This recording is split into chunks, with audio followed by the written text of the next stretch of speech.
غلامي هغه قانوني، اقتصادي، سیاسي او ټولنیزو اصولو ته وایي چې له مخه یې یوه ډله د انسانانو دا حق ترلاسه کوي چې په بله ډله د خپلو ګټو لپاره کنټرول ترلاسه کړي. یعنی یو ډله انسانان نور انسانان په خپله ولکه کې راولي.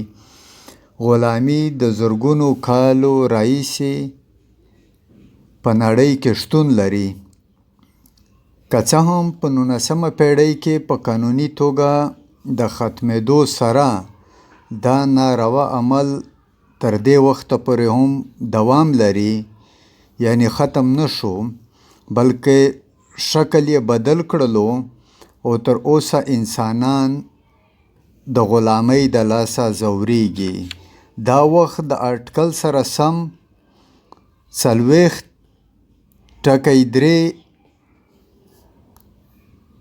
انسانان خلق د نوې غلامۍ سره په نړۍ کې مخ دي او ژوند کوي، چې په دې جمله کې 10 میلیونه ماشومان دي، 4.9 میلیونه خلکو ته نه په زوره مزدوري اخیستل کیږي، 15.4 میلیونه په زوره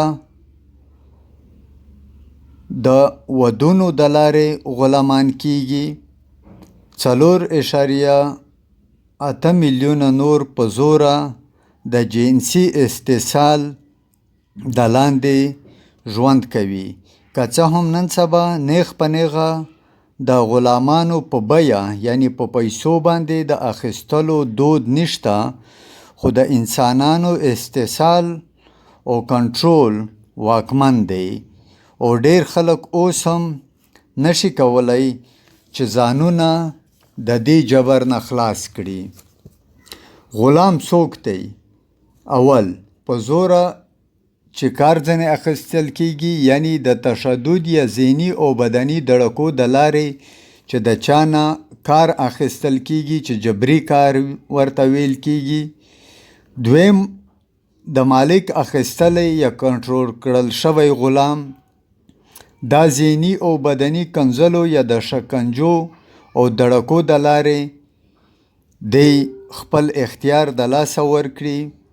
دریم، د انسانیت د چوکاټه غورځول شوی، معنا د اخیستلو او خرڅولو د توکي په حیث اخیستل شوی انسان. د نوې غلامۍ ډولونه یا شکلونه: جبري کار، یعنی په زوره چې د چا نه کار اخیستل شي. هر هغه کار او خدمتونه چې خلک یې د خپلې خوښې پرته کولو ته د سزا له ویرې مجبور وي.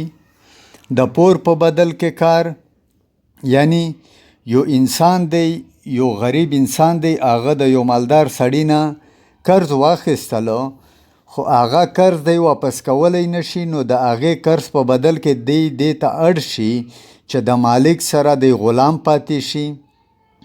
انساني قاچاق یا هیومن ټریفیکینګ، په دې کې د استحصال کولو، تاوتریخوالي او ګواښولو د هدف لپاره لیږد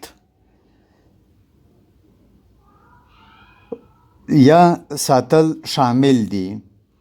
خانداني غلامي، چیرې چې خلک په غلامۍ کې زیږي ځکه چې د دوی پلرونه نیول شوي وو او غلامان کړل شوي وو، او دا د پلرونو غلامي دوی ته په میراث کې پاتې شي. یعنی یو انسان چې د هغه پلار غلام و، د هغه زوی چې پیدا شي، نو هغه به بای ډیفالټ حتما غلام پاتې کیږي. جبري او د کم عمر ودونه، کله چې څوک د خپل ارادې خلاف واده کوي او نشي کولی چې واده پرېږدي، زیاتره د کم عمرونو ودونه د غلامۍ یو شکل ګڼل کیږي، ځکه چې په دې کې ماشوم ته یا ماشومه جنۍ ته دا حق نه ورکول کیږي چې هغه د دې واده نه بغاوت وکړي. د ماشومانو غلامي. د ماشوم غلامي داسې وخت رامنځته کیږي کله چې ماشوم د بل چا د ګټې لپاره استحصال کیږي.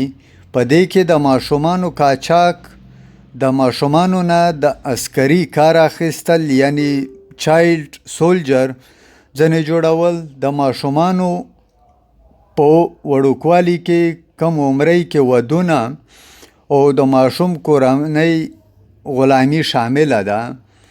غلامي څنګه پیښیږي؟ عصري غلامي کولی شي چې د هر عمر، جینډر یعنی جنس یا نسل په خلکو اغیزه وکړي. په هر صورت غلامي هغه خلک او ټولنه اغیزمنه کوي چې خوندیتوب نه لري.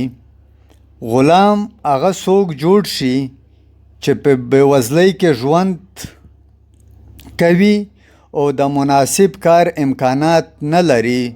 څوک چې بهر د کار کولو وړاندیز ومني خو هغه څه ونه مومي چې واده ورسره شوی وي.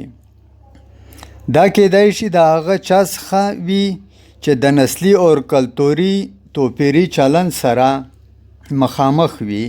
لکه د هند دلت، هغه به د یو شتمن بزګر نه د علاج لپاره قرض واخلي او بیا دا قرض د نه ورکولو په صورت کې د جبر مزدوري ترېنه اخیستل کیږي. کیدای شي دا یو ځوانه نجلۍ وي او په داسې ټولنه کې ژوند کوي چې هلته د ماشومتوب ودونه دود وي او اختیار نه لري چې د یو بوډا سره د واده نه انکار وکړي. یا دا هغه څوک وي چې د غلام نسل د مور نه پیدا شوی وي او د زیږدون د ورځې څخه د مالک جاگیر جوړ شوی وي. د غلامۍ تر ټولو زیات احتمال هلته وي چې چرته د قانون حاکمیت کمزوری وي او فساد شتون لري. چې څوک د قانون تحفظ یا ساتنه ونه لري غلامان کیږي. سیاسی غلامان. ملګرو، دا وخت د سیاسی غلامۍ په ټوله دنیا کې ډیر قومونه د سیاسی غلامۍ سره په بېلابېل شکل کې مخامخ دي. مونږ دلته راځو د پښتونخوا وطن د یو ډیر تکړه سیاسی مفکر، لیکوال او سیاستپوه ارواښاد شېرعلي باچا د سیاسی غلامۍ په هکله څه وایي. هغه د سیاسی غلامانو 3 ډولونه یادوي. شېرعلي باچا وایي چې هغه سړی، ښځه، قوم، ملت غلام بلل شي چې د ده ژبه، کلتور، تاریخ، خاوره، اقتصاد، تعلیم، کورنۍ او بهرنۍ تګلاره د بل چا په لاس کې وي او دې پکې هیڅ بدلون نشي راوستلی. دا غلامان 3 قسمونه یا ډولونه لري. اول ډول یې دی ناخبره غلام.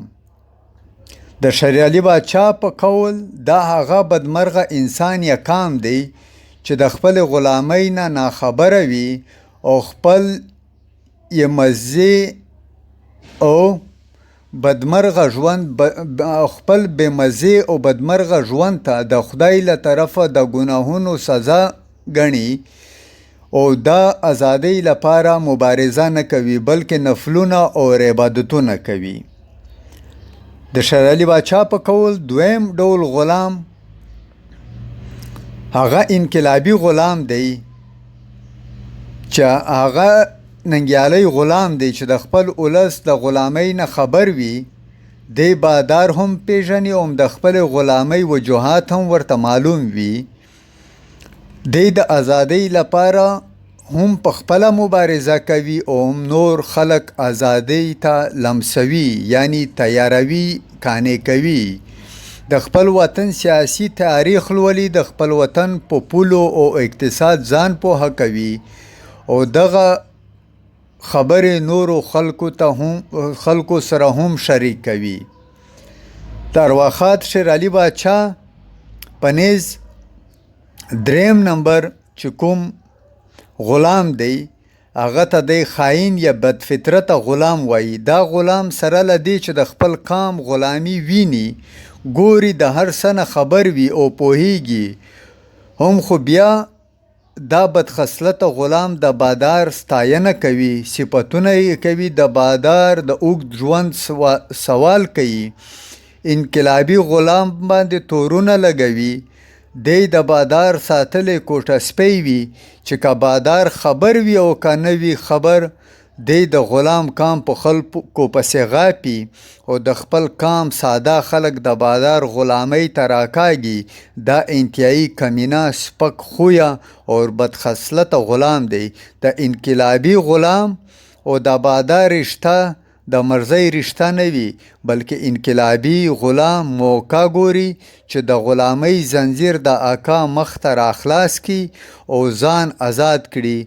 خو بدخصلته غلام دغه زنځیر ښکلوي، ګلونه پکې لګوي او فکر پرې کوي. نو ملګرو، د شیر علي باچا په قول باندې دا درې ډوله سیاسي غلامان دي. نو مونږ په هیڅ تکام باید د شیر علي باچا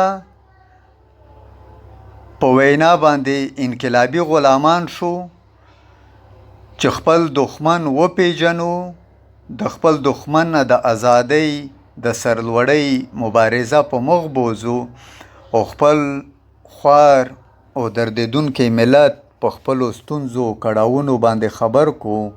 مننه. کور مو ودان.